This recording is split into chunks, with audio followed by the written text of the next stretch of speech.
Welcome to the Intelligence Amplifiers, podcast that celebrates the people who make the intelligence a collective superpower. In every episode, we uncover the stories of learning and development leaders who amplify knowledge, break down silos, and empower teams to thrive. These are the enablers of insight, the ones turning expertise into action and shaping the future of work by ensuring that the right knowledge reaches the right people at the right time. So, if you're ready to explore how the intelligence is amplified and shared across organizations, you're in the right place. Let's dive in. Hello, and today we have Brooke Ludwig joining us from, I believe, Dallas, right? Yes. Texas. And welcome. Great to have you on the episode. Thank you, Marco. I've been looking forward to this. Awesome. And I know you're running L&D at Arete today, and we'll get to that and Arete University and all that. But I kind of wanted to start with your early days, and it was more in defense, and I believe you studied as IC, and then you eventually transferred into L&D. How did that happen? How did you discover learning and development? What led you to that? Well, way back when I was studying, I decided to go to grad school and study learning, and I thought I wanted to be a college professor. And so I went to one of the best teaching colleges in Texas, and lo and behold, as I was finishing up my program, I got a call from L3 Communications, and they needed someone that had really good, strong facilitation and teaching skills to work with their frontline leaders to teach leadership development. And the more I thought about it, the more it seemed like a good way to pay off my student loans. So initially, that was really the pull, was to switch on over, use my teaching background, and help the frontline leaders really transition and get a good dose of psychology and really help them master that leadership assignment they had been given so that they could be more effective on the job. Got it. So it was about training in learning, and then using that for people managers, frontline people managers. Exactly. And with my background in learning, cognition, and instruction, it really applies to all facets. I have a strong background in psychology, more stats than I would like to admit. That was a bit painful at times, but I'm glad I have it now. But also just understanding how adults learn and how to test them and make sure that the learning sticks. So with part of my role at L3, they primarily brought me on for leadership development training, but I was also supporting our technical training. So people that were working on aircraft, both structural and electrical, to help design curriculum, because what we have a tendency to do, I would say to this day, is take people that are really good at things and have them teach others. And unfortunately, the longer I've been in this business, you get people that don't remember learning it, or they're just kind of natural, like with things like public speaking, or they're just really handy and that looks like it goes there. And they're not very good at documenting the process or helping people who maybe don't see it the same way that they do with their talents or haven't been looking at it as long, master that concept. I helped with some curriculum design, some testing, how to really determine whether or not someone was ready to go out and work on the real product.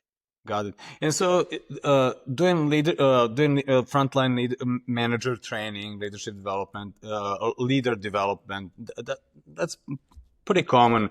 I'm curious about this switch to also working with engineers, and these are literally rocket scientists. Right? Well, I worked with them on both fronts. Occasionally, you have to have an engineer lead the group, so then you would get both. It was very interesting. Overall, they're my favorite people. What I find is they're brilliant, they're really smart, they can pick up on things quickly, but soft skills could be a bit of a mystery. So for me, I had to recognize that they had spent a lot more time focused on other efforts that were more appealing to them, and soft skills were a bit of a mystery. So we really had to have some deep dialogue and put them in some situations where it was okay to fail, and some silly situations where they were like back to back and trying to draw pictures and focusing on communication and seeing what happens when the communication is poor, or what makes sense to me, the way that I'm saying it. If I keep just saying it louder, that doesn't necessarily make it any easier for you to understand. Sometimes we have to pick different words or add a demonstration or watch a video of someone else doing it. So really helping them to understand kind of those learning differences for people, that we all although we may be engineers, we kind of speak different languages when it comes to learning and understanding concepts. Yeah, and I remember when I was kind of like in your role when I was at Twitter. First, I thought that I was gonna be teaching people a lot of things, and then what I realized is that it was about internal technologies, internal know-how, and I had no idea how Twitter works. I was the last person to be able to explain it. So the discovery was it's not about me teaching, it's about me enabling others to teach. So basically enabling the subject matter experts. And so I imagine you also didn't have the expertise in rocket science, but you had to. No, absolutely not. And sometimes I had the expertise in teaching and they had the expertise in rocket science. And so we had to pull that together and make sense of it. And I've also found sometimes, though, the last person to learn it can at times be the best teacher because it's fresh for them and they know what it feels like. One of the things I've encountered in a couple of my assignments is the list of acronyms, just to be able to engage in the conversation. I thought AC was air conditioning. It was aircraft, and they got a good laugh, and they called me fresh out of the wrapper. So I'd walk by and they'd make little like candy wrapper things to kind of give me a hard time. But just starting from a level playing field. And I think another important part of learning is putting people at ease so that they feel comfortable asking a question and not making fun of the person that tries to participate or ask for clarification, because I'd rather have that any day of the week than the person that's falling asleep or knows it all and can't be taught. So I think it's setting that right tone to have good conversations about whatever it is we're trying to convey. What was there anything surprising when you sort of like took on working with engineers and getting them to transfer their knowledge to be teachers, or was it straightforward, or anything that you discovered? Nothing about working with engineers is straightforward. That's why it's so fun. The thing that surprised me the most and that I enjoyed the most is especially when we teach soft skills like Franklin Covey's 7 Habits for Effective Managers, crucial conversations, or crucial accountability, is when I could put a formula to the soft skills and show them, hey, this is not just an accident. There's actually a method and a process for being a good leader or having a good conversation. They would pick it up like that. They would adopt it. They would use it. And they really tended to pick it up quicker and appreciate it more. With my, what I'm just going to call regular participants, for lack of a better term, that maybe had more exposure to psychology and the social sciences, they wanted to debate the theory and push back and argue why it wouldn't work. But my engineers were always hungry. And when I could articulate it and help them break things down so that they could use it, they were most appreciative, and they were just so sharp. It was really easy to, support them and help them sort of master the other side. Because one of the things I found with engineers is you had to sort of have the credentials to be respected as the leader. And that typically meant being able to do the work. They didn't understand the concept of you can coach, but you can't do. You had to first oftentimes prove that you could do the work so that you could get their respect. But then once you passed that, we had to work on the soft skills so that they could handle, the other important side of leading human beings, which is a never-ending puzzle, and it's probably the hardest job anyone could ever do because people constantly change. Yeah. For me, just kind of like reflecting on that, the surprising thing was how open engineers were to transferring their knowledge. They just needed a little bit of that. Just that much. And like with a typical learner, if they saw a video of an interaction or a scenario and the work environment didn't look like theirs, they're like, oh, that doesn't apply to me. That's for those people over there. Engineers, I mean, you could show them anything. You could show them a video of a preschool teacher and they could quickly hone in on the relevant portions, focus on that, take what they needed and apply it. So I would 100% agree with you. Their openness, their willingness to learn, and they were just so grateful for the help, because I just don't think that had been something they'd spent a lot of time on. And it wasn't me. It was great content that I had the pleasure of sharing with them. Yeah.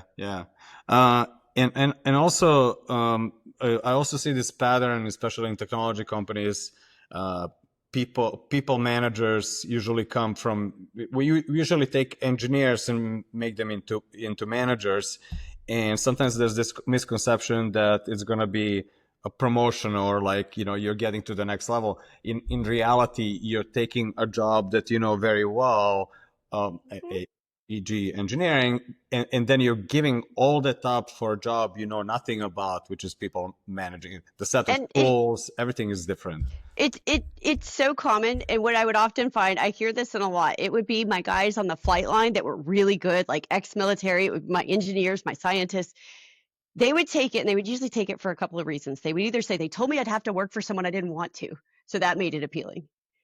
Or it was like, the group is going to be disbanded. So take one for the team, or something that you don't like is going to happen. So they never really like volunteered or asked for it. And then they would say, can you help me get back to my individual contributor job, Brooke? Can you help me? How do I get back there? Because one of the things they really enjoyed was the hands-on work. That's how they got there. And so I had a great mentor at one point, Robert. Robert said, we really need to work on how we convey this role to the early career people. We need to redesign the role so that you get some of the fun stuff in addition to the strong leadership stuff. It doesn't have to be one or the other. And so that was a focus that I really appreciated from Robert, is trying to think about how we portray the role and what can we do to make the role a little closer to their ideal job with the people skills. And one of the things that we settled on was developing those soft skills early. And it's not all like communication. Some of it was the engineers couldn't present their own concepts. And that was a challenge, because oftentimes the one who knew it best was only comfortable talking to the small circle and the people they knew. And it was very difficult for them to get up in front of strangers or maybe the client or the customer and explain what it did. They would literally be like sick in the bathroom at times. So we tried to help them however we could in being able to communicate that amazing work that they had done. So the soft skills would really be career limiters for people. And so one of my focuses was always to try to close that gap for our best and brightest so that wouldn't be limiting.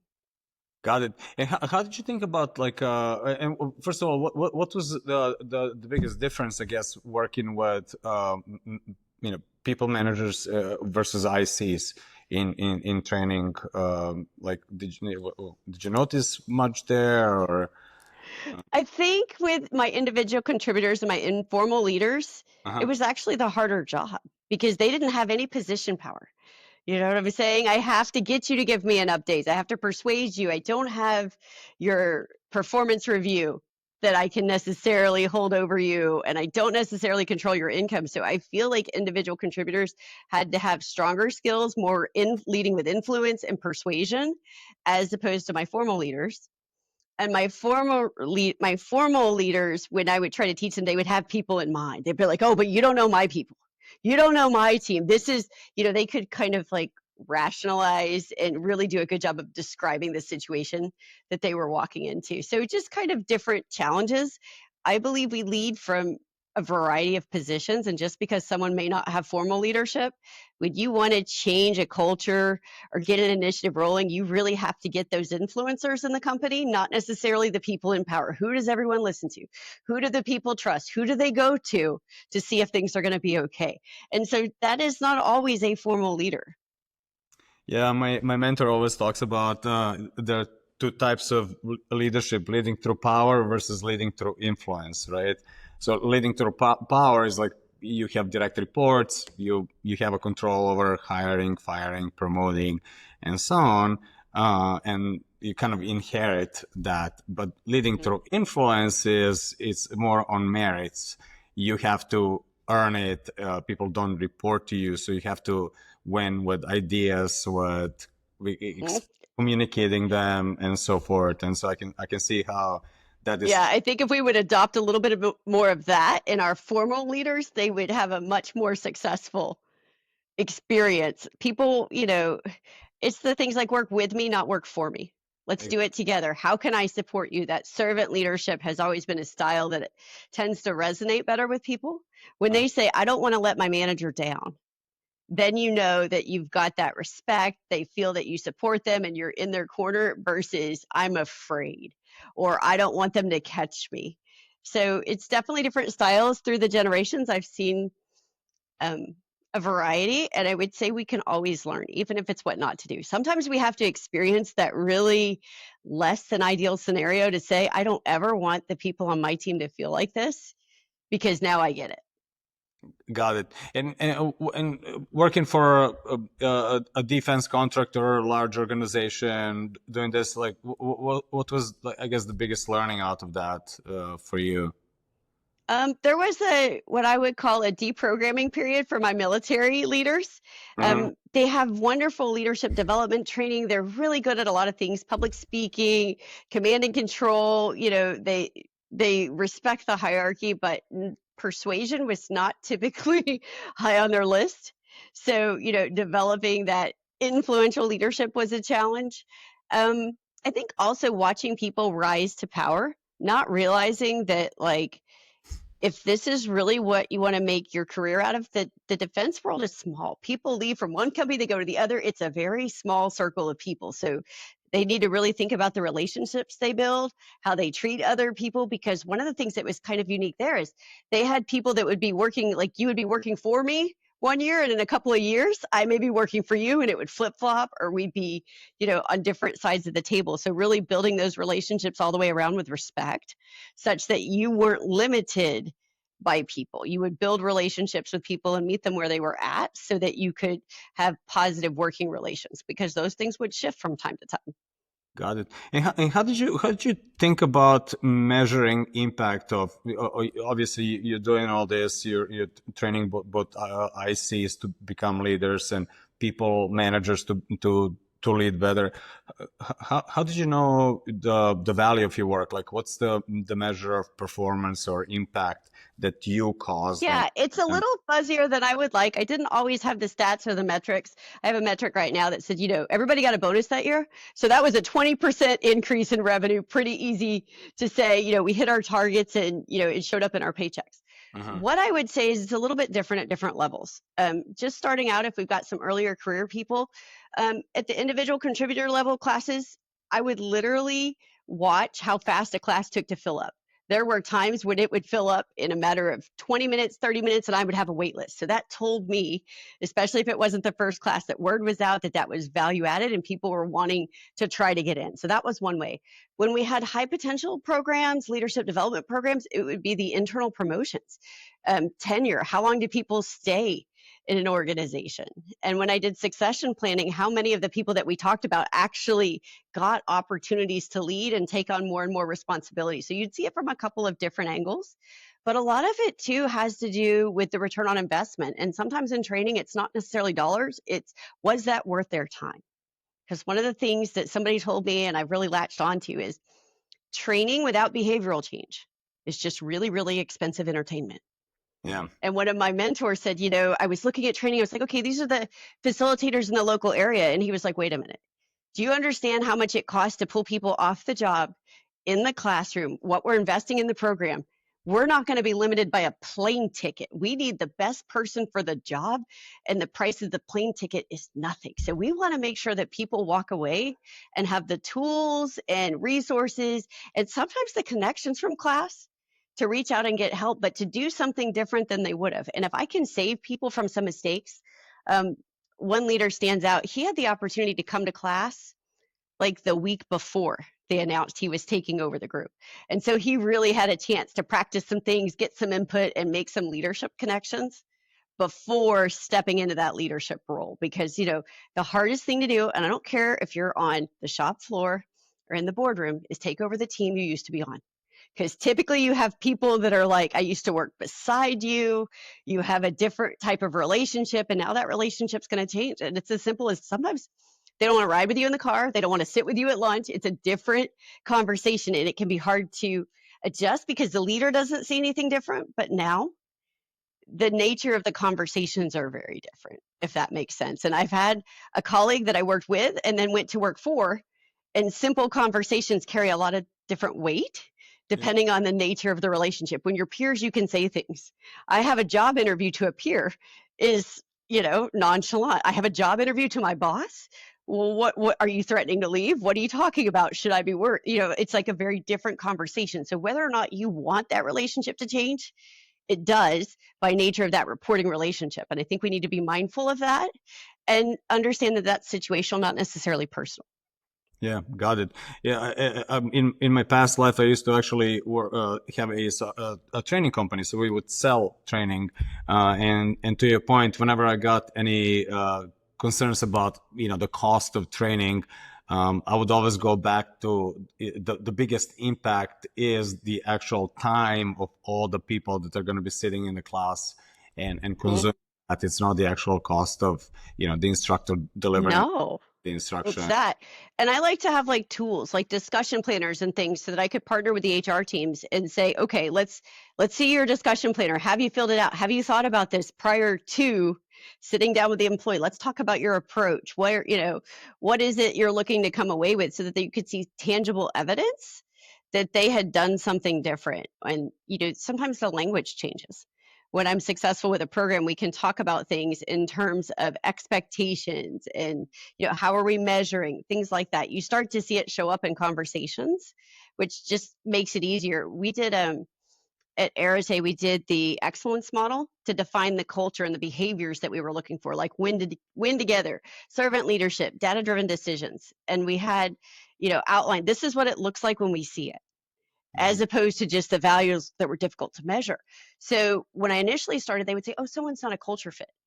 Well, Marco, I don't know how to make you a culture fit. What I need to do is describe what I'm seeing you do or hearing you say or seeing other people do or say that tells me that it's not really a fit, right? Because we got to talk about things that we can work on.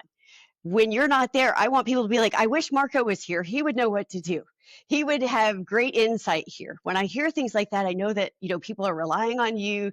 They enjoy working with you and they value your input. If no one notices when you're on PTO, that tells me something different as well. Does that make sense? Yeah, totally. And we also talked about those ripple effects of the impact of training, especially leadership development, right? Like you may train one leader, but then they go and implement that on their own team, and that has huge. Yes, impact. they ask for it. It's asymmetric reward, right? Like you train one, but it trickles. Oh yeah, one of the simplest things that I've done, and I've done it at a couple different organizations, is the personality dimensions colors. Engineers, like I said, they haven't spent a lot of time in soft skills. And I was doing a 360 feedback with someone, and I said, what's your idea of a perfect day? And he's like, I come in, I do my job, and everyone leaves me alone. And that's okay. But then he said, isn't that what everyone wants? And I said, no. I would hope that when you walk by my office, at minimum, you knock on the door and wave if I look busy, so that I know that you saw me and you're acknowledging that I'm here, and it's a friendly hello. If people don't do that for me, that's not a good day.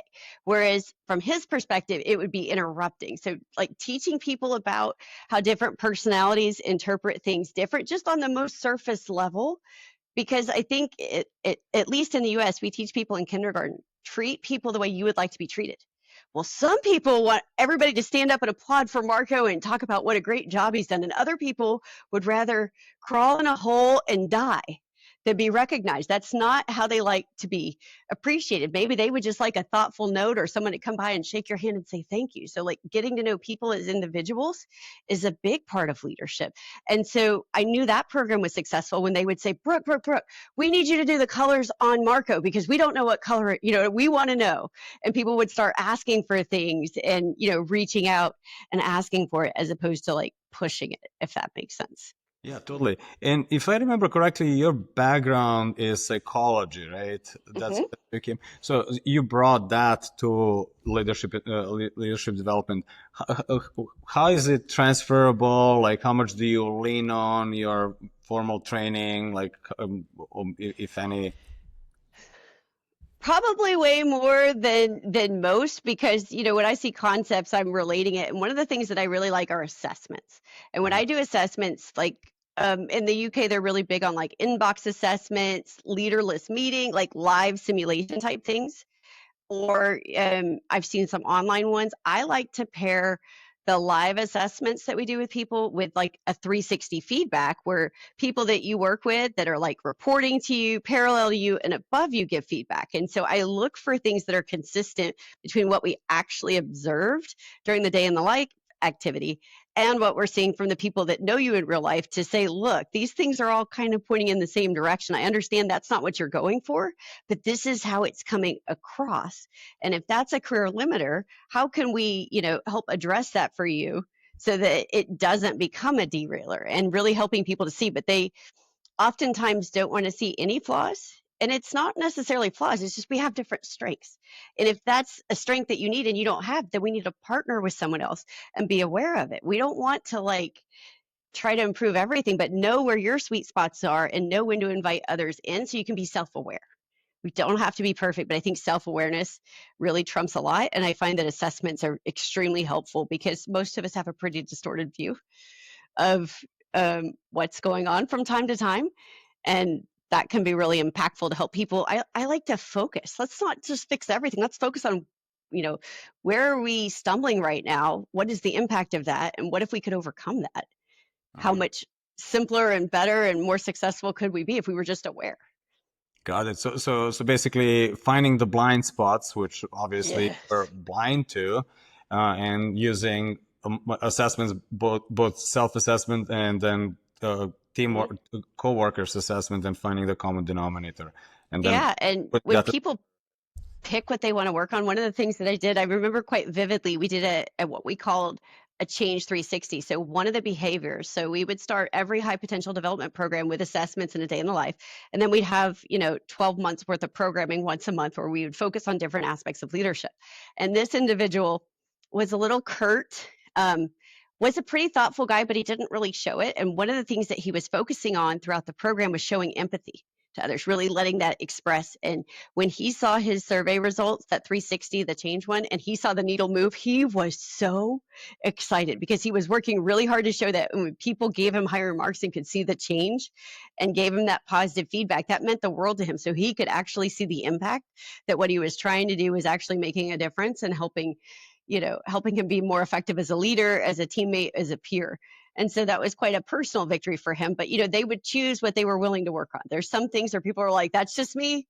I'm not even going to go there. That's, not something that I think I can be successful at. But we pick things that we think that they have a desire and energy to work on, and that it's going to show them a stronger impact. And we really partner. It's all about being a trusted advisor and partnering with people to help them get where they want to go, not me saying, you're here and you need to be here. Well, let's talk about it.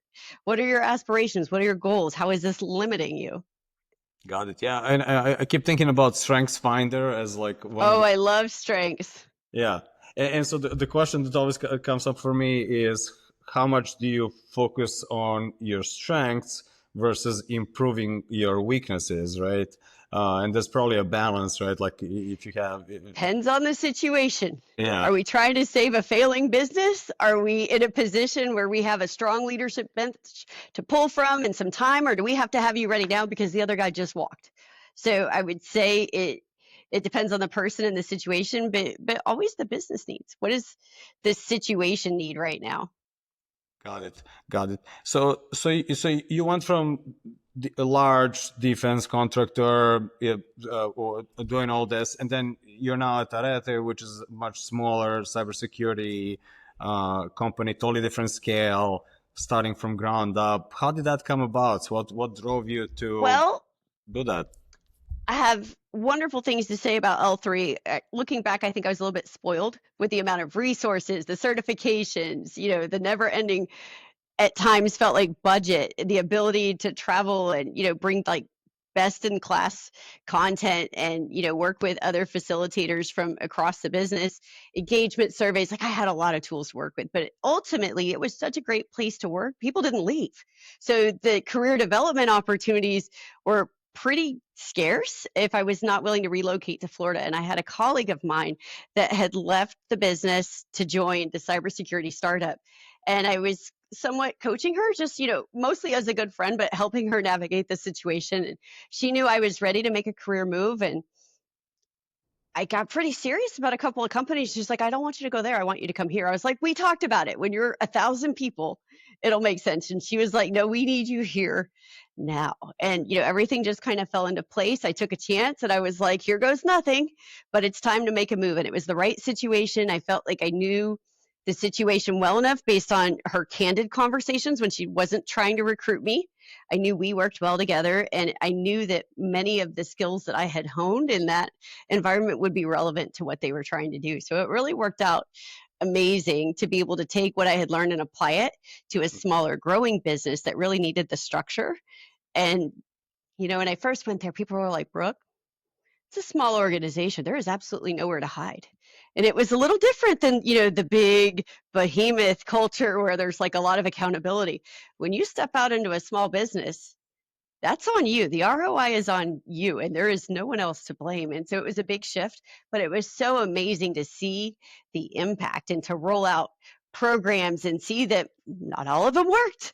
Fail often to succeed sooner. You fail and move on. But when you see the impact of something and it stands the test of time, like the excellence model, we've made it part of our executive 360s.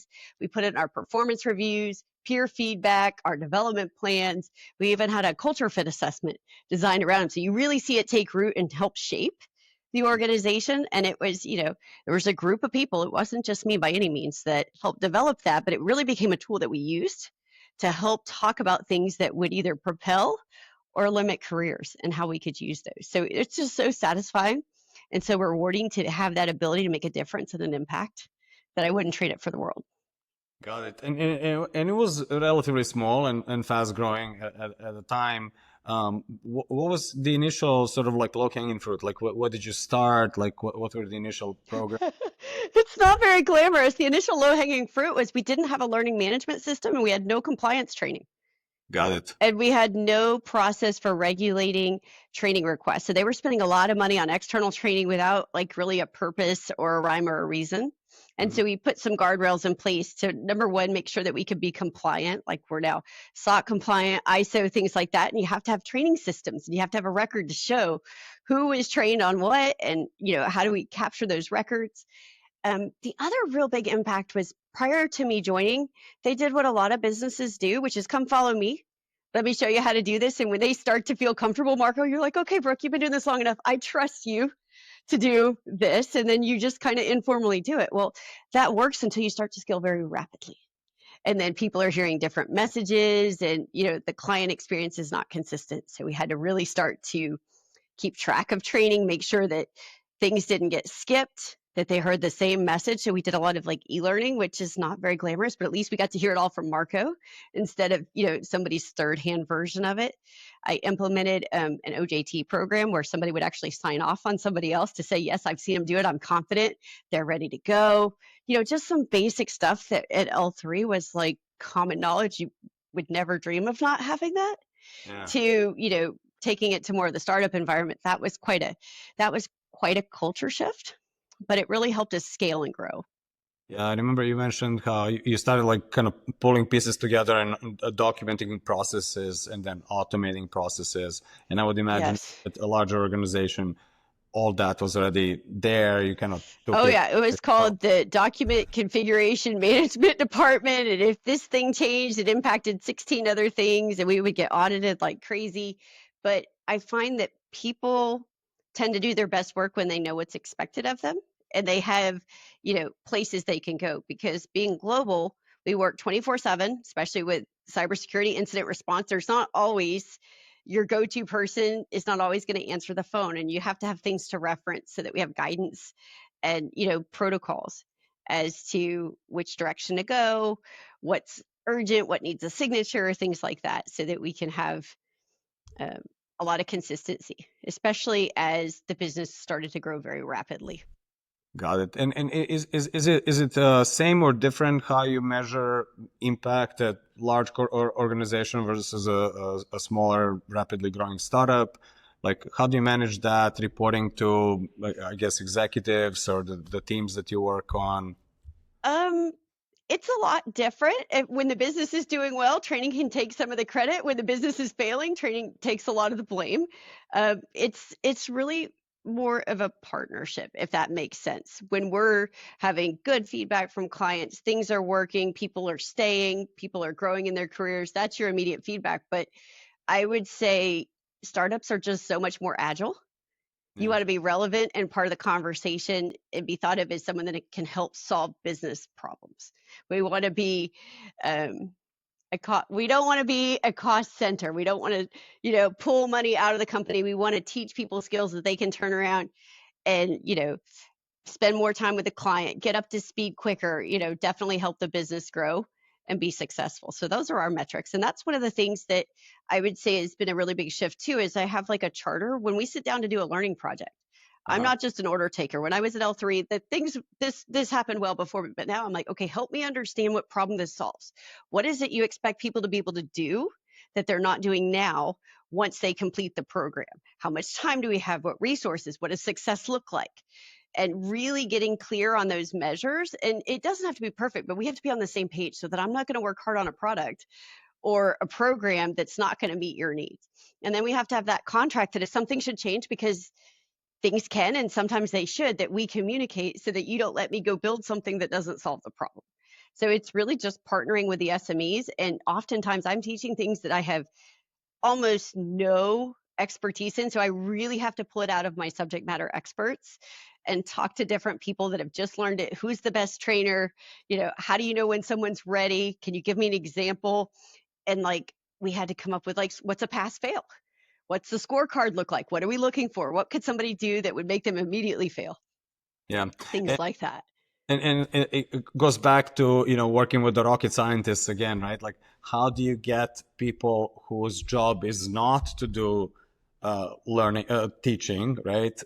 Whose job is to build systems, do engineering, whatever it is, and then get them on your side to help with transfer of the knowledge and learning. And sometimes I call it the whip 'em. What's in it for me? Hey, you really like working on this project over here? If we could teach more people to do this stuff, I can free up more of your time to focus on this. And it's, that's not a one size fits all answer. It's really getting to know the subject matter expert. What are you concerned about?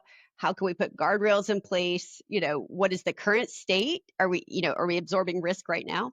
I have a lot of subject matter experts that think that they can be the only, and that's some type of job security. And that's just not sustainable. And it's not really good for the business. We need, a bench of people that are growing and developing in what I call survivable failures. Don't put somebody in a situation they're not going to be able to overcome, but give them the exposure, let them learn from it, let them, experience some things firsthand so that they can really improve their skills. And that's another plus at a startup. You get opportunities that you wouldn't get in a larger organization.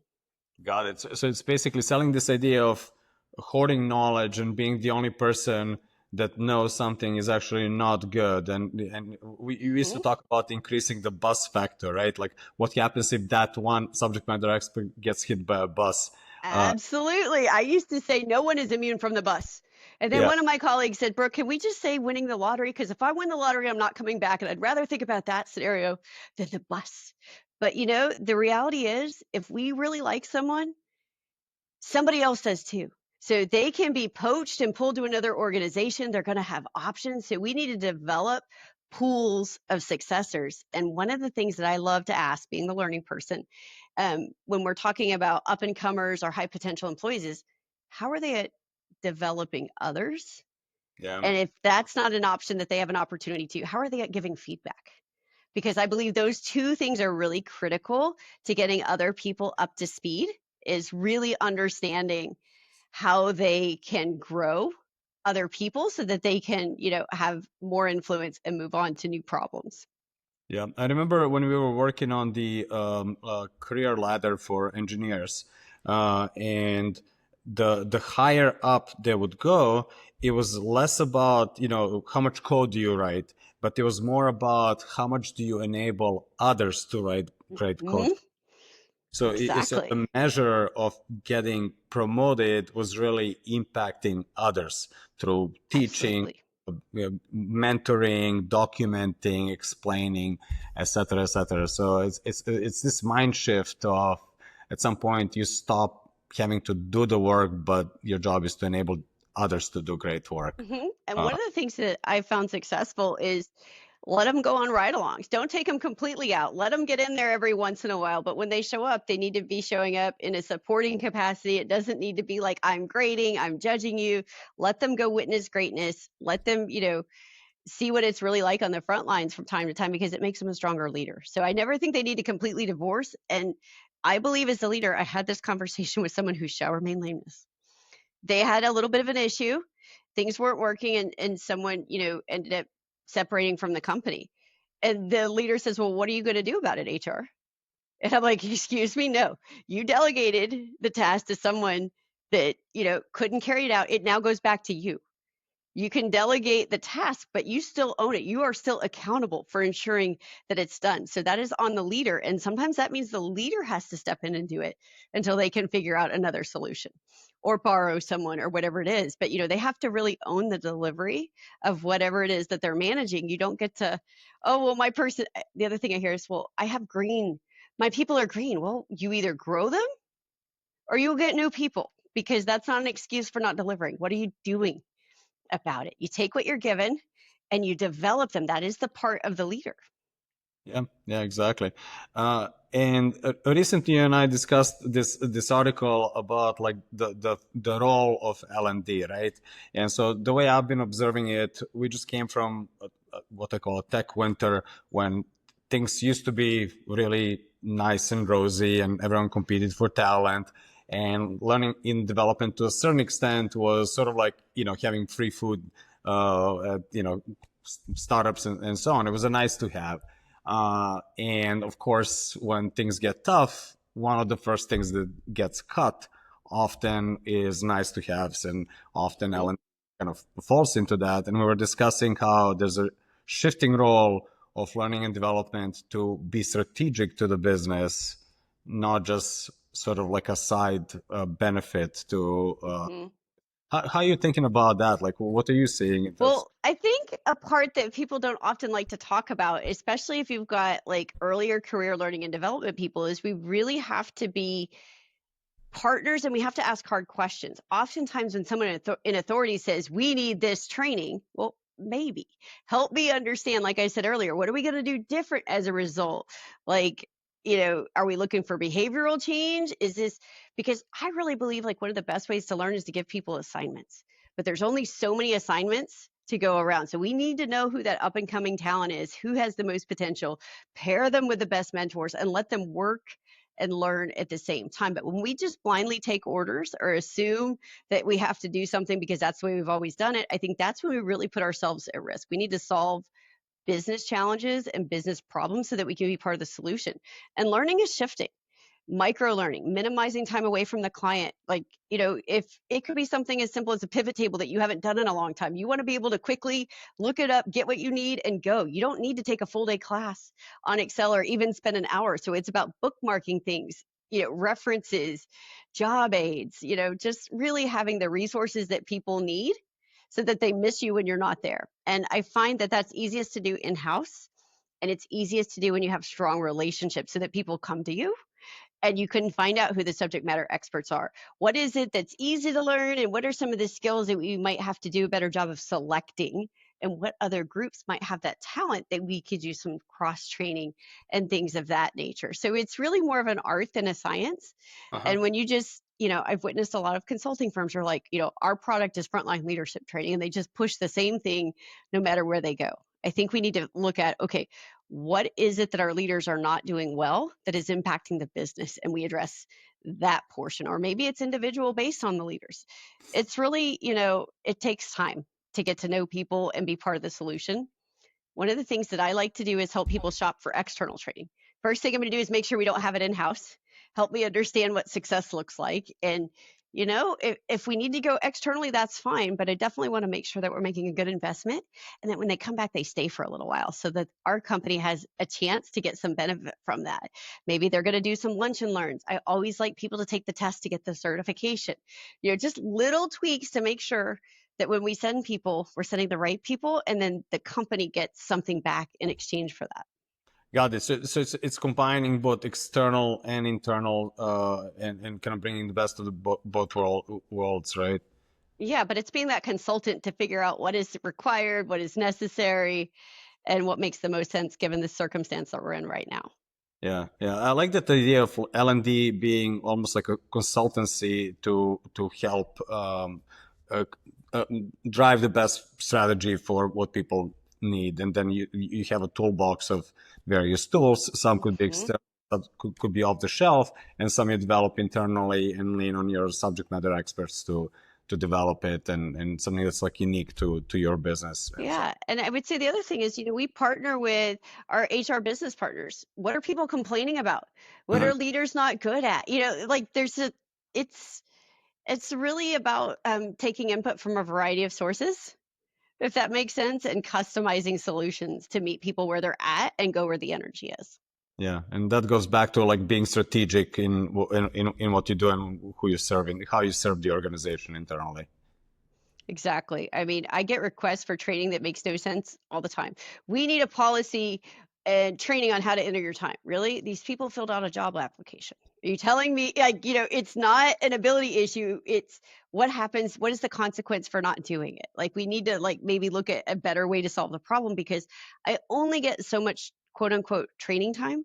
And I want to make sure that we see results if I take it on. If it's not going to be solved with training, I'll be the first to say that's not a training issue. I can support you with another solution, but they're not doing it because they don't know how. They're not doing it because they don't have to.